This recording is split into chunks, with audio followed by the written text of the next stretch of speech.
Pasar forex saat ini sedang panas. Data ekonomi dari berbagai negara akan segera dirilis. Dan ini bisa jadi momen untuk para trader memanfaatkan peluang di market forex. Halo teman-teman, selamat datang di Didimax Forex Insight.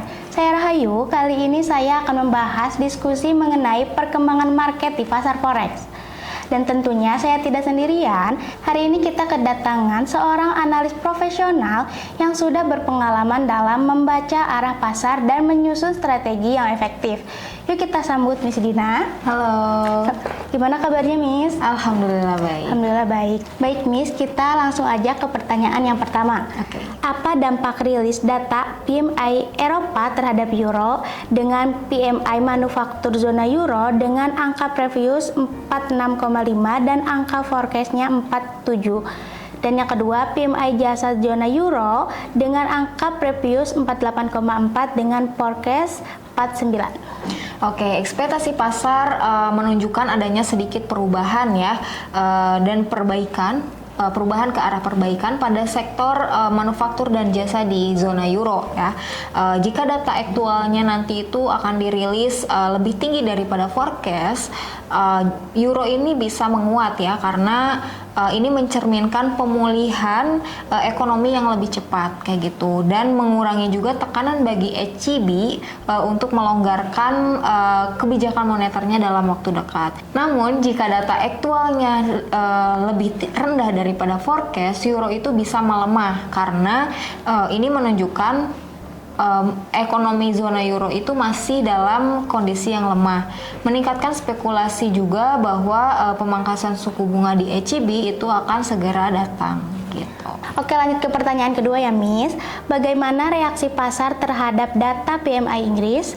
Dengan PMI manufaktur Inggris angka previous 44,8 sementara forecast di angka 45,3 dan PMI jasa Inggris dengan angka previousnya 49,5 dan forecast di 49,9.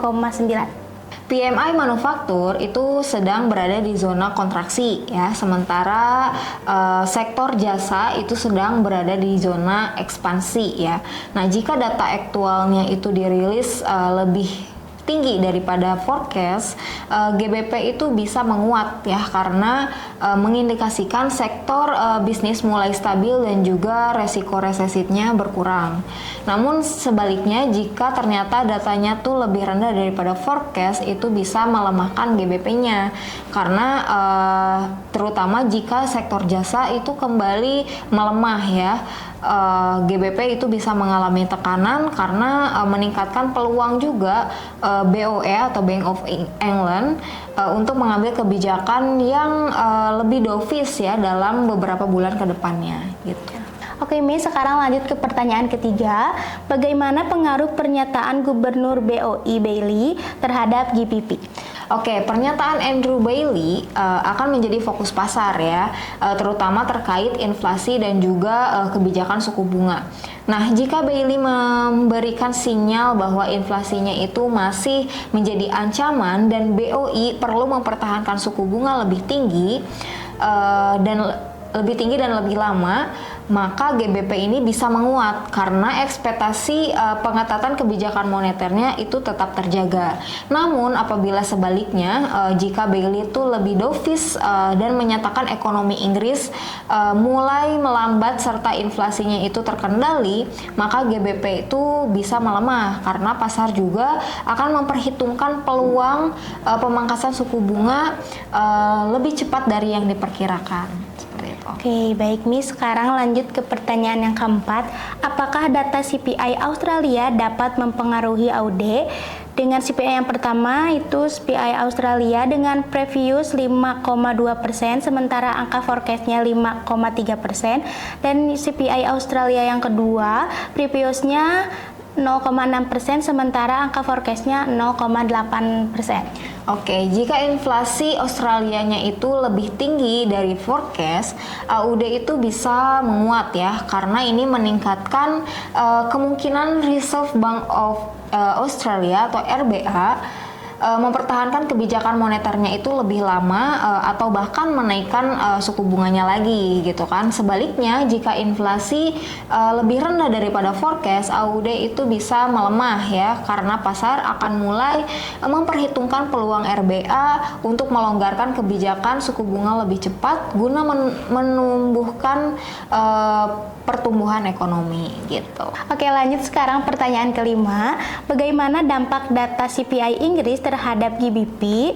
Dengan CPI Inggris yang pertama, angka previousnya 6,7%, sementara angka forecast 6,6%, dan core CPI Inggris dengan angka previousnya 6,2%, sementara angka forecastnya 6,1%. Oke, jika inflasi Inggris itu turun lebih rendah daripada ekspektasinya, GBP ini bisa melemah ya, karena ini itu bisa menjadi sinyal bagi BOE untuk mulai mempertimbangkan pemangkasan suku bunga dalam waktu yang dekat. Namun jika CPI-nya justru lebih tinggi daripada ekspektasi, maka GBP ini bisa menguat ya, karena pasar akan menilai BOE masih perlu mempertimbangkan dan mempertahankan suku bunga yang tinggi lebih lama ya, guna mengendalikan inflasinya juga gitu.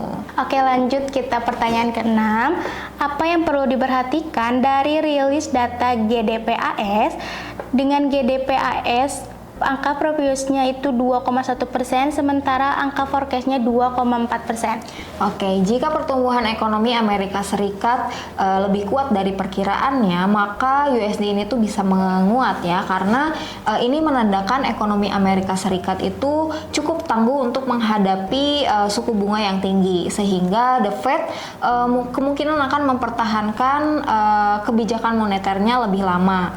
Namun jika GDP-nya itu lebih rendah daripada ekspektasi, USD ini bisa melemah ya, karena bisa meningkatkan spekulasi bahwa perlambatan ekonomi sudah mulai terjadi, yang pada akhirnya ini akan mendorong the Fed untuk mengubah kebijakan ke arah yang lebih dovish gitu. Oke, sekarang ke pertanyaan ke-7. Bagaimana dampak data ketenagakerjaan Amerika Serikat terhadap USD? Initial Jobless Claim Amerika Serikat dengan previous 211 K dengan angka forecastnya 215 K. Oke, jika jumlah klaim pengangguran Amerika Serikat itu lebih rendah daripada forecastnya, USD ini bisa menguat ya, karena ini menunjukkan pasar tenaga kerja masih solid gitu kan, yang mendukung kebijakan suku bunga tinggi yang lebih lama oleh the Fed gitu. Namun sebaliknya juga, jika datanya itu lebih tinggi daripada forecast, maka US dollarnya itu atau USD itu bisa melemah ya, karena ini bisa menjadi sinyal awal bahwa pasar tenaga kerja mulai melemah ya, meningkatkan ekspektasi bahwa the Fed mungkin perlu melonggarkan kebijakan lebih cepat juga untuk mencegah perlambatan ekonominya lebih lanjut, seperti itu. Oke, berarti sekarang kita lanjut ke pertanyaan terakhir. Bagaimana pengaruh data PCE terhadap kebijakan the Fed dan USD? Dengan core PCE yang pertama itu previousnya 3,9%, sementara angka forecastnya 3,7%, dan core PMI yang kedua dengan angka previousnya 0,2%, sementara forecast keduanya di 0,2%. Oke, jika data core PCE lebih tinggi daripada forecast, ini menunjukkan USD-nya bisa menguat ya, karena ini menunjukkan inflasi masih persisten dan juga sehingga the Fed kemungkinan tetap akan mempertahankan suku bunganya itu lebih lama.